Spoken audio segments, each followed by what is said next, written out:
मूंगफली बेचने वाला पिता। रमेश एक साधारण आदमी था। गांव में उसका छोटा सा कच्चा का घर था। उसके हाथों में हमेशा पुराना टोकरा रहता जिसमें वह मूंगफली भर कर बेचता था। धूप कितनी भी तेज हो, ठंड कितनी भी कड़क हो, बारिश कितनी भी जोरों की हो, रमेश रोज निकलता था। खुद के लिए नहीं, अपने बेटे अंकित के लिए। उसका सपना था मेरा बेटा पढ़ लिख कर अफसर बने। रमेश के फटे कपड़ों में लिपटी मेहनत और चेहरे की में बसी ईमानदारी उसकी सबसे बड़ी पूंजी थी।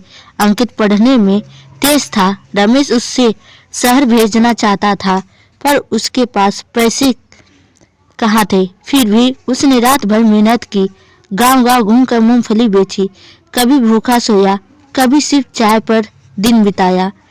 आखिरकार एक दिन अंकित शहर पढ़ने चला गया।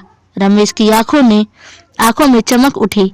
मेरा बेटा बहुत बड़ा आदमी बनेगा। शहर में जाकर अंकित बदलने लगा।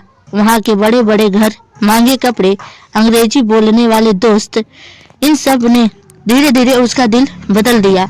अब उसे अपने पिता का पेशा शर्मिंदगी जैसे लगने लगा। तब गांव के किसी आदमी ने उसे शहर में देखा और कहा, तेरा बाप अभी भी मूंगफली बेचता है। अंकित को बहुत बुरा लगा। उसने पहली बार अपने पिता से फोन पर कहा, पापा आप ये काम छोड़ क्यों नहीं देते? लोग हंसते हैं। रमेश कुछ देर चुप रहा, फिर बोला, बेटा मैं मेहनत से कमाता हूँ, कोई गलत काम नहीं करता। अंकित खामोश हो गया, लेकिन उसके मन में शर्म की परछाई बनी रही। घर में अकेले रहते रहते रमेश की तबीयत बिगड़ने लगी। बुढ़ापा और मेहनत उस पर भारी पड़ रही थी। पर बेटा तो व्यस्त था, क्लास, दोस्तों और नई नई दुनिया में इतना खो गया कि पिता की थकान उसे सुनाई नहीं देती। पड़ोसी बोले, रमेश भाई आराम कर लीजिए। पर रमेश मुस्कुराकर कहता, अंकित की फीस भरनी है, मेरे रुकने से उसका भविष्य नहीं रुकना चाहिए। साल बीत गए। अंकित इंजीनियर बन गया। कंपनी में उसे जॉब मिला। ज्वाइनिंग से पहले कॉलेज में एक बड़ा प्रोग्राम हुआ जिसमें माँ बाप को बुलाया जा सकता था। अंकित को डर था, अगर मेरे पिता आए और किसी ने देख लिया कि वह मूंगफली बेचने वाले हैं। उसने पिता को फोन किया कि वह मूंगफली बेचने वाले हैं। उसने पिता को फोन किया, पापा आप मत आना, आपकी तबीयत ठीक नहीं है, रास्ता लंबा है। रमेश समझ गया कि बेटा उसे बुलाना नहीं चाहता, लेकिन उसने सिर्फ इतना कहा, ठीक है बेटा, तू खुश रही, यही काफी है। उस रात रमेश ने चुपचाप अपने आंसू पोंछ लिए। कॉलेज में प्रोग्राम में सबके माता पिता आए थे। किसी ने अपने पिता को गर्व से बुलाया, किसी ने अपनी माँ को आगे बिठाया। अंकित के पास कोई नहीं था। दोस्तों ने पूछा, यार तेरे पापा क्यों नहीं आए? अंकित ने झूठ कहा, उनकी तबीयत खराब है। तभी कॉलेज के गार्ड ने आकर कहा, अंकित बाहर कोई आपको ढूंढ रहा है। एक बुजुर्ग आदमी है, कह रहे हैं वह मूंगफली बेचते हैं। अंकित का दिल धक से रह गया। वह बाहर गया। वहां उसके पिता खड़े थे, थके हुए, कमजोर, लेकिन चेहरे पर वही प्यार।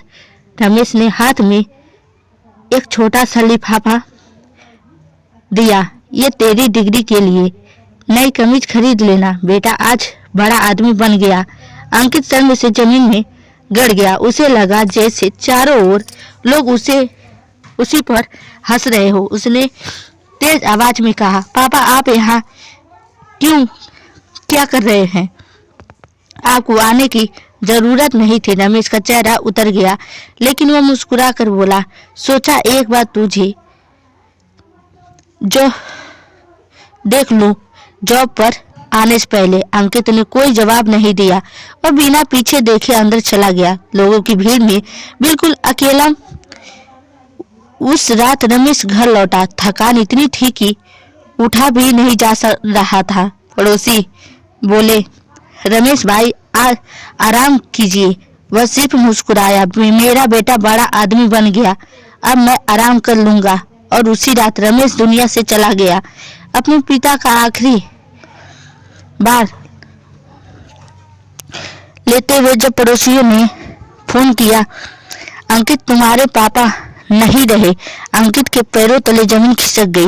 वह गांव भागा। गांव में घर में पिता के पुराने कपड़े, फटी टोपी, अधूरी मूंगफली का बोरा और एक छोटा सा कागज पड़ा था जिस पर लिखा था, बेटा मैं मूंगफली बेचने वाला भले हूँ पर मेरे सपने बहुत बड़े थे।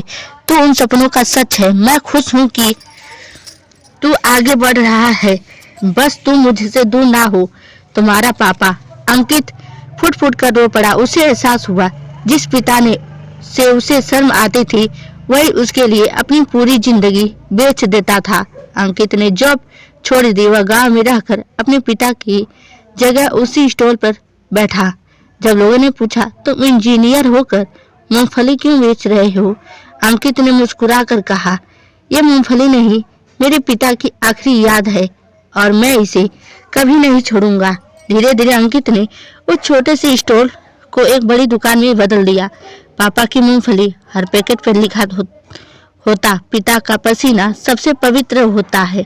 अंकित जब भी दुकान खोलता उसे लगता जैसे उसके पिता टोकरी लेकर आज भी मुस्कुराते हुए खड़े हैं। सिख जिस पिता को आज हम वो छोटा समझते हैं वही हमें बड़ा बनाने के लिए अपनी पूरी दुनिया बेच देता है। पिता की मेहनत कभी मत भूलो क्योंकि वो भी एक दिन छूट जाती है और सिर्फ पछतावा रह जाता है।